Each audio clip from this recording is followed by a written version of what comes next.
Y nos vinimos al aula justamente para profundizar acerca de este tema de hoy de debate, la hipersexualización en las infancias, en las adolescencias, y es por eso que nos acompaña hoy nuestra amiga, nuestra sexóloga, psicóloga Silvia Aguirre. Digo, profe, ¿estás preparando, no, algo sobre este tema?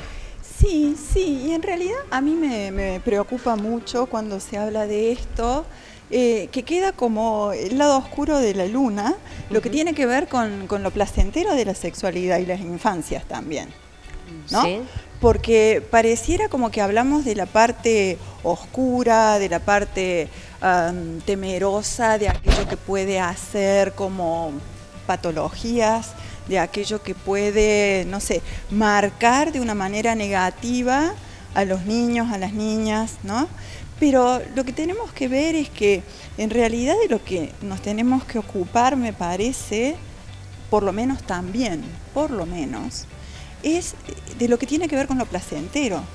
Porque sí, los chicos, las chicas, lo que buscan es tener conocimientos, es saber, es tener placer también. Esta cuestión que decíamos hace un montón de años del periodo de latencia, ¿se acuerdan? Como que entre los 6 y los 12 años no había como interés sexual. Todo eso es una gran mentira, o por lo menos una cosa que oculta una parte muy importante de lo que tiene que ver con el descubrimiento, el autoconocimiento y el vincularse con el placer de una manera que no sea nociva. Porque pensemos cualquier cosa, ¿no?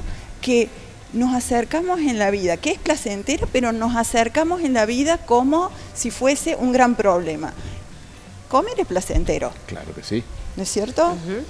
Si nos vinculamos con el hecho de comer, con todos los miedos, todo lo que me va a hacer mal, todo lo que no voy a poder, y entramos por un lado, digamos, entramos por el tren fantasma, sí, ¿no? Tal y cual. eso me parece que nos pasa en relación al tema de la sexualidad y las infancias, ¿no? Sí. Entramos por el lado oscuro. Y yo creo que lo que nos están pidiendo, lo que hemos necesitado nosotras también, es otro tipo de educación sexual. O a ustedes no les ha pasado. Totalmente. Lo que quería era saber cómo podía yo, ¿no?, tener placer, o si ese placer que yo me estaba dando era algo positivo, si algo de eso, no sé, a otras personas también les pasaba o algo así.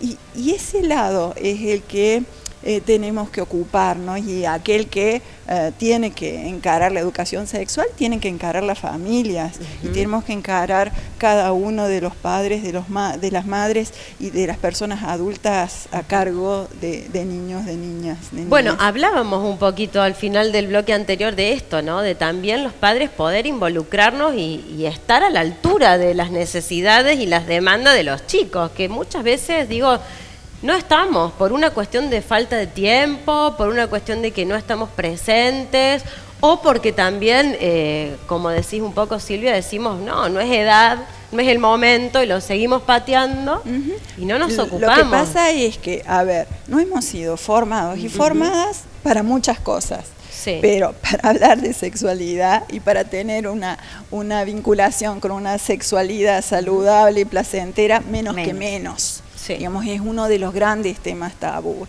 Entonces nos resulta más fácil hablar del cuco, de todas las desgracias que pueden venir con una sexualidad en la infancia, que de todas maneras ocurre y que la gran mayoría de las veces no tiene que ver con algo negativo o con algo que les vaya a dañar a los niños y a las niñas, ¿no? Sí.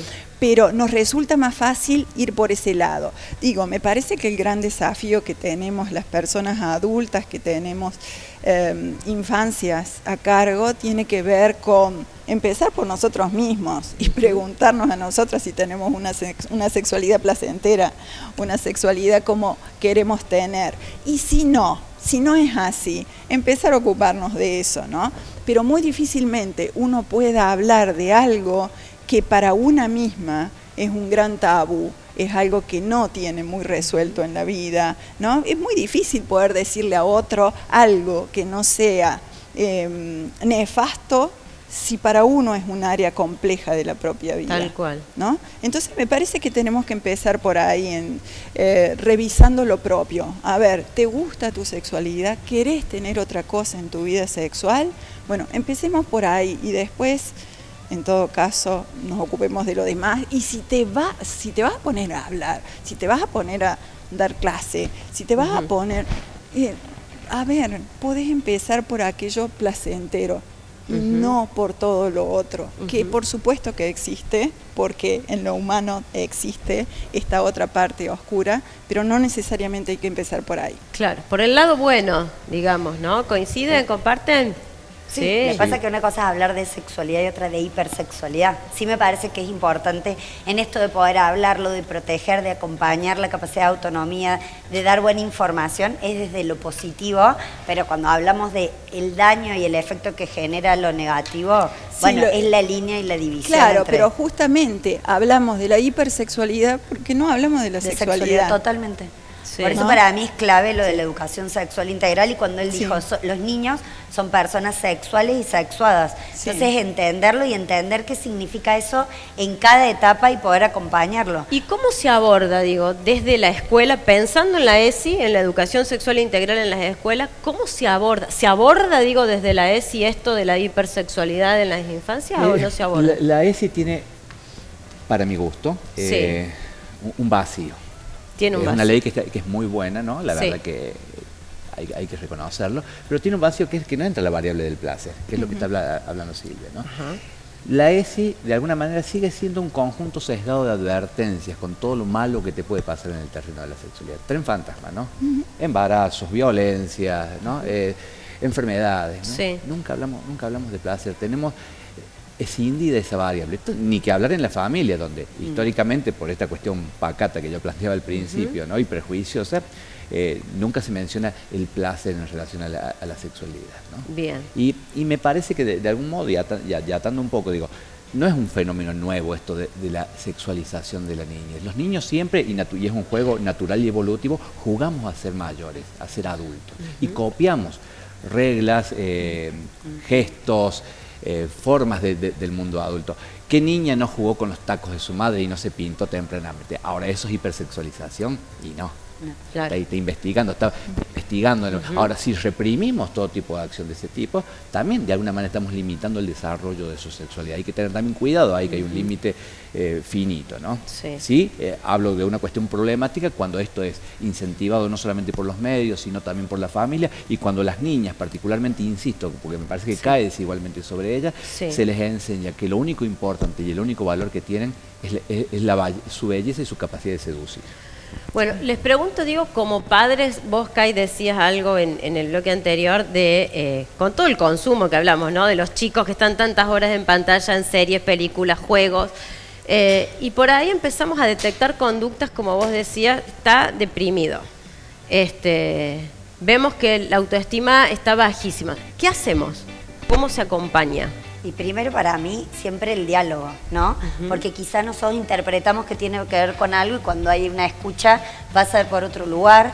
También acompañar a ver, bueno, con qué tiene que ver el malestar, porque no necesariamente, por eso te digo, muchas veces interpretamos desde nuestra perspectiva de adultos, de lo que yo interpreto de la situación y su sufrimiento o su malestar pasa por otro lugar. Sí creo que el espacio de diálogo siempre es protector, sobre todo si pasa en la familia, ¿no? Como padres. Y si sucede algo que encontramos que no sabemos cómo acompañar, podemos buscar herramientas, así como Silvia dijo, puedo trabajar mi sexualidad para poder acompañar y hablar cómoda y sin tabú y sin un montón de fantasmas con mis hijos, pero también si yo no sé cómo enfrentar una situación, siento que me desborda, puedo pedir una orientación, podemos ofrecerle un espacio al hijo, pero creo que siempre tiene que ver con la validación, el reconocimiento, la escucha y sobre todo en la adolescencia la escucha no directiva, sino la escucha donde de verdad quiero escuchar cuál es tu vivencia acerca de esto. ¿Sí? El otro día, por ejemplo, en esto me decía una mamá, ay, viste que ahora no solo está Instagram, está BeReal, que es una red social nueva, esta huevada que creen que porque ahora suben una foto sin filtro son auténticos. Y yo le digo, ¿y por qué decís que es una huevada? No, porque me parece que, le digo, bueno, pero hay un movimiento atrás, de hecho muchos adolescentes lo están usando, y me parece que tiene un mensaje espectacular el Be Real. Mira, móstrate en esto, fíjate qué pasa.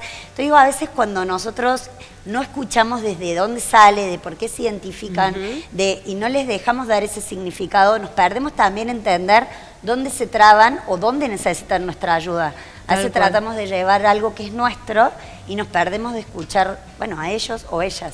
Tal cual, ¿comparten? Sí, yo creo que me parece importantísimo pensarse desde una misma y desde los miedos que esto nos ocasiona, ¿no? Porque es muy fácil esto de descalificar lo que los chicos, las chicas traen. Me parece que lo que decís en relación al tema de la validación es fundamental. Validar, es decir, lo que estás haciendo, lo que estás diciendo, lo que estás sintiendo, no te lo desconozco, no lo basureo, no lo menosprecio, vos lo traes, vos lo estás haciendo. Entonces, importante es, sigamos profundizando sobre eso.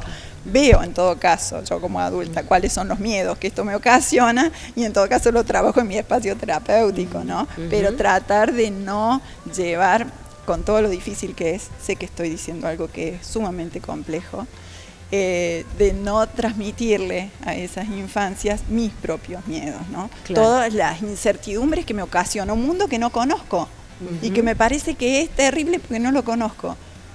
Tal cual. Esto creo que es fundamental. Y que es distinto al que vivimos, totalmente. Pero totalmente. Totalmente. Pero... Y eso genera muchísimas fallas en la comunicación cuando decimos, pero yo a su edad me servía, su edad y la tuya no tienen, y la nuestra no tiene nada que ver, y tenemos que conocer el mundo donde ellos están desde ellos.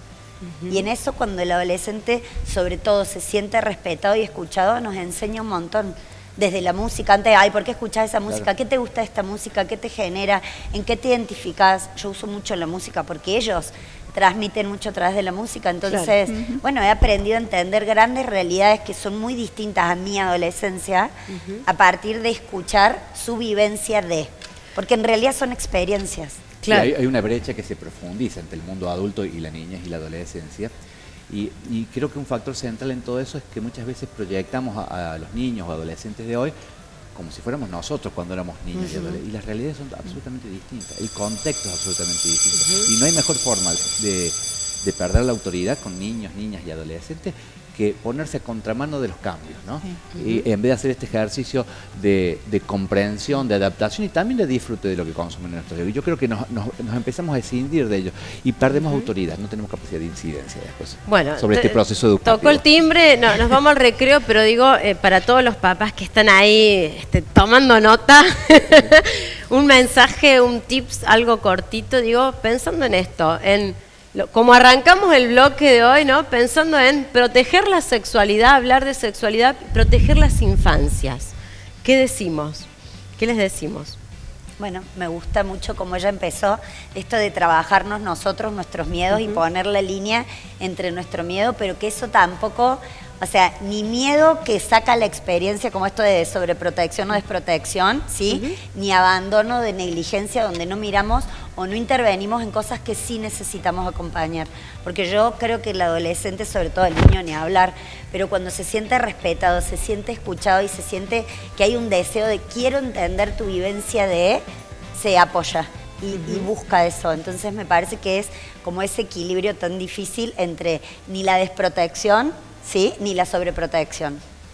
¿Sí? Yo lo que diría es que, a ver, nos planteemos hoy mismo cómo nos sentimos sexualmente.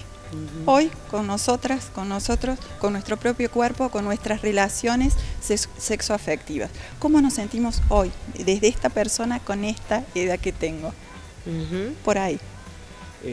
Sigo creyendo que es sumamente importante hablar de la sexualidad de forma absolutamente naturalizada. En el proceso educativo, desde que tienen uso de razón, para que este tema no caiga a destiempo, después cuando ya llegamos tarde con la información, más en un mundo virtual donde nuestros chicos y chicas están permanentemente atravesados y están llenos de informaciones. Pero el problema es que para intervenir educativamente, como plantea Silvia, tenemos que repensar nuestra sexualidad. ¿Cómo vamos a intervenir educativamente en este aspecto sobre nuestros niños? Porque tenemos la experiencia propia de cómo intervinieron nuestros padres sobre nosotros. Sabemos que la educación sexual ha sido puramente represiva. Entonces, ¿nos sirvió ese modelo? No. Entonces tratemos de no replicarlo, repensemos esto de cómo es nuestra sexualidad, si somos realmente felices en ese ámbito para ver qué le vamos a transmitir, ¿no? De no Porque si no, repetir lo único que historia. hacemos es repetir un modelo de frustración. Tal cual, tal cual. Nos Con- vamos al recreo. con la intención de cuidarlos muchas veces, Sí. ¿no? Tal Terminamos cual. haciendo un daño. Bueno, ¿vamos al recreo? ¿Les parece? Vamos a jugar. Nos vamos al recreo, A nos comer vamos a la jugar. tutuca.